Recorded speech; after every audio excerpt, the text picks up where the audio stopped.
৮ বছরের বাচ্চা ছেলে কেভিন ঘুম থেকে উঠেই দেখে তার বাবা মা, ভাই, বোন, পরিবারের সবাই গায়েব হয়ে গেছে। অন্যদিকে দুজন কুখ্যাত ডাকাত তাদের বাড়িতে ডাকাতি করার প্ল্যান করছে। এখন কেভিন কি করবে? সে কি পারবে এই কুখ্যাত ডাকাতদের মোকাবিলা করে ডাকাতির হাত থেকে তার বাড়িকে রক্ষা করতে? কাহিনী শুরু হয় 2 দিন আগে থেকে। কেভিনের পুরো পরিবার ক্রিসমাসের ছুটিতে প্যারিস ঘুরতে যাওয়ার প্ল্যান করে। পরের দিন সকালেই তাদের ফ্লাইট ছিল।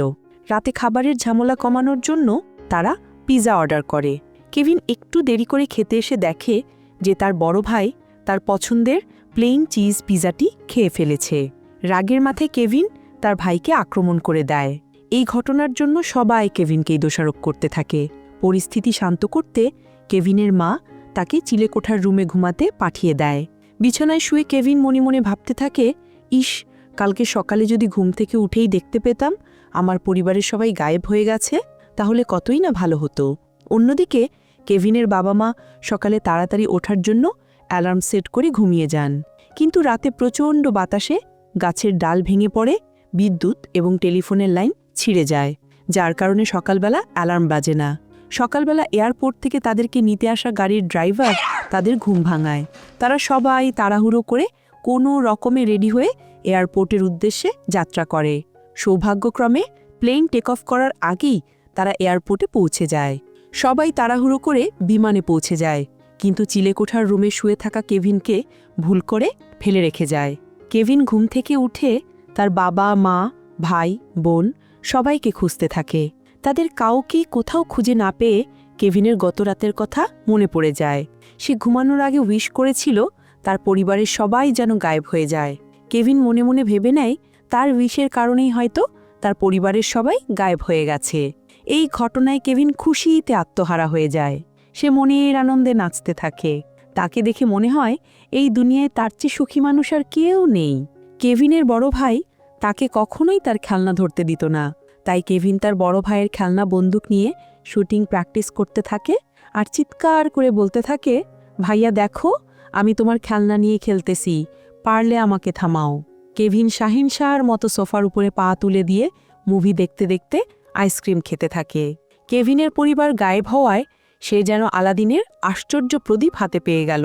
তার যা মন চাচ্ছে তাই করছে। অন্যদিকে কেভিনের মা যতক্ষণ না বুঝতে পারেন যে তারা কেভিনকে বাড়িতে ফেলে এসেছেন, ততক্ষণে অনেক দেরি হয়ে যায়। এখন তাদের কিছুই করার নেই। রাত্রিবেলা দুজন অপরিচিত লোক কেভিনের বাড়িতে ঢোকার চেষ্টা করে। আসলে এরা হলো কুখ্যাত ওয়েড ব্যান্ডিজ গ্যাংয়ের সদস্য। এরা মূলত ক্রিসমাসের ছুটিতে ফাঁকা বাড়িগুলোতে চুরি ডাকাতি করে থাকে। কেভিন তাদেরকে দেখে ভয় পেয়ে ঘরের সমস্ত লাইট অন করে দেয়। হঠাৎ করে ঘরের লাইট অন হওয়ায় চোরগুলো ভয় পেয়ে সেখান থেকে চলে যায়। চোরগুলো চলে গেলে কেভিন বাইরে বেরিয়ে আসে। সে চিৎকার করে চোরদের উদ্দেশ্য করে হুমকি দিয়ে বলতে থাকে, তোরা কে কোথায় আছিস? পারলে আমার সামনে আয়, আমি আর তোদেরকে ভয় পাই না। ঠিক তখনই শাবল হাতে এক মুরব্বি কেভিনের সামনে এসে দাঁড়ায়। কেভিন মুরব্বিকে দেখে ভয় পেয়ে এক দৌড়ে কম্বলের নিচে গিয়ে লুকায়।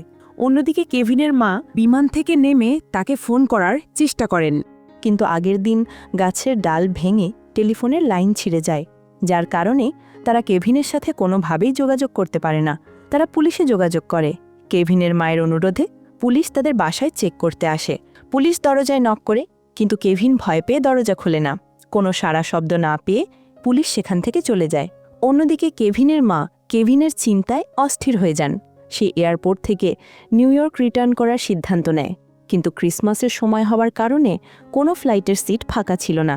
শুধুমাত্র 2 দিন পরের ফ্লাইটের সিট ফাঁকা আছে। কিন্তু তাকে যে এখনই বাড়ি ফিরতে হবে, কারণ একা বাড়িতে তার 8 বছরের বাচ্চা ছেলের সাথে যদি কোনো অঘটন ঘটে যায়, তাহলে সে নিজেকে ক্ষমা করতে পারবে না।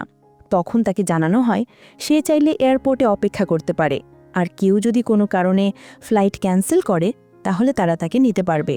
কেভিনের মা অন্য কোনো উপায় না পেয়ে এয়ারপোর্টে অপেক্ষা করতে থাকেন।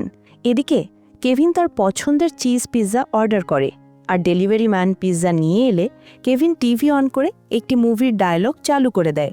ডায়লগটি এমন ছিল যে একজন আরেকজনকে গালিগালাজ করে বন্দুক দিয়ে গুলি করে ঝাঁঝা করে দিবে। টিভিতে গালিগালাজ আর গোলাগুলির শব্দ শুনে ডেলিভারি ম্যান প্রাণ বাঁচাতে সেখান থেকে দৌড়ে পালায়। একা বাড়িতে কেভিন অনেক আনন্দের ছিল। সে আয়নার সামনে দাঁড়িয়ে প্রাণ খুলে গান গায়, শরীরে বডি স্প্রে মেখে শপিং করতে যায়।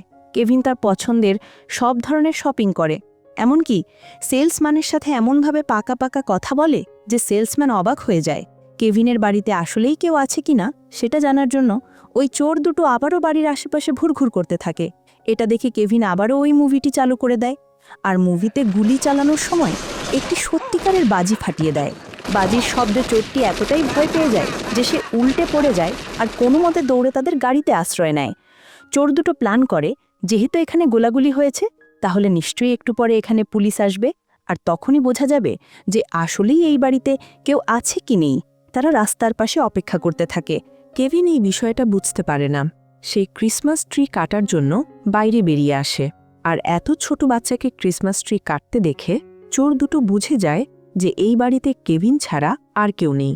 তারা রাতের আধারে এই বাড়িতে চুরি করার প্ল্যান করে। কেভিন ওপর থেকে তাদের প্ল্যান শুনে ফেলে। অন্যদিকে কেভিনের মা যাত্রীদের হাতে পায়ে ধরে কোনো রকমে আমেরিকার কোনো এক এয়ারপোর্টে ফিরে আসে, কিন্তু তার বাড়িতে পৌঁছাতে আরও অনেক সময় লাগবে। সে এক ব্যান্ডলের গাড়িতে লিফট নিয়ে বাড়ি আসতে থাকে। এদিকে কেভিন বুঝতে পারছিল না সে এখন কি করবে। সে কিভাবে তার বাড়ি এই চোরদের হাত থেকে রক্ষা করবে। কোনো উপায় না পেয়ে কেভিন চার্চে প্রার্থনা করতে চলে যায়। চার্চে কেভিনের সাথে আবারও ওই মুরব্বির দেখা হয়। সে মুরব্বির সাথে কথা বলে বুঝতে পারে আসলে মুরব্বি অনেক ভালো মনের মানুষ, আর সে তার পাশের বাড়িতেই থাকে। কেভিন মুরব্বির সাথে কথা বলে অনেক অনুপ্রেরণা পায়, আর সে সিদ্ধান্ত নেয় সে একাই আজ রাতে চোরদের হাত থেকে তার বাড়ি রক্ষা করবে। কেভিন বাসায় ফিরে আসে, আর চোরগুলো তার বাড়িতে আক্রমণ করার আগেই সে প্রস্তুতি নিতে থাকে। রাত্রিবেলা চোরগুলো যখন কেভিনের বাড়িতে আক্রমণ করে তখনই আসল খেলা শুরু হয়ে যায়। কেভিন দরজার ফাঁকা দিয়ে অনেক কাছ থেকে তার বড় ভাইয়ের খেলনা বন্দুক দিয়ে চোরগুলোর স্পর্শকাতর স্থানে গুলি চালায়। চোর দুটো ব্যথায় ছটফট করতে থাকে। তারা দুজন দুই দরজা দিয়ে ঘরের ভিতরে ঢোকার চেষ্টা করে, কিন্তু কেভিন আগেই সিঁড়িতে তেল ছিটিয়ে রাখে, আর তেলে পা পিছলে দুজনেরই অবস্থা খারাপ হয়ে যায়। বাড়ির সামনের দিক দিয়ে আসা চোরটি কোনো রকমের সিঁড়ি পার হয়ে দরজার হাতল টেনে দরজা খোলার চেষ্টা করে, কিন্তু হাতলের সাথে ইলেকট্রিক হিটার লাগিয়ে রাখার কারণে তার হাত মারাত্মকভাবে পুড়ে যায়। অন্যদিকে অন্য চোরটি পেছনের দরজা দিয়ে ঘরের ভিতরে প্রবেশ করে, কিন্তু লাইট অন করার সুইচে টান দেওয়ার সাথে সাথেই ৩ তলার উপর থেকে একটি ইলেকট্রিক ইস্ত্রি তার মাথার উপরে আছড়ে পড়ে। প্রথম চোরটি পোড়া হাত নিয়েই অন্য দরজা দিয়ে বাড়িতে প্রবেশ করে, কিন্তু দরজা খোলার সাথে সাথে একটি ফায়ার গান তার মাথায় আগুন ধরিয়ে দেয়। সে কোনো মতে বরফের মধ্যে মাথা গুজে দিয়ে প্রাণে বাঁচে।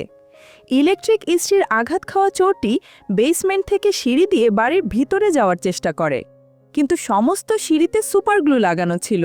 চোরটি কোনোভাবেই হাল ছাড়ার পাত্র নয়। সে তার জুতো মোজা সবকিছু খুলে সিঁড়ি বেয়ে উপরে উঠতে থাকে, কিন্তু হঠাৎ করে সিঁড়িতে বিছানো একটি তারকেটায় পা পড়তেই সিঁড়ি থেকে ফ্লোরে আছড়ে পড়ে।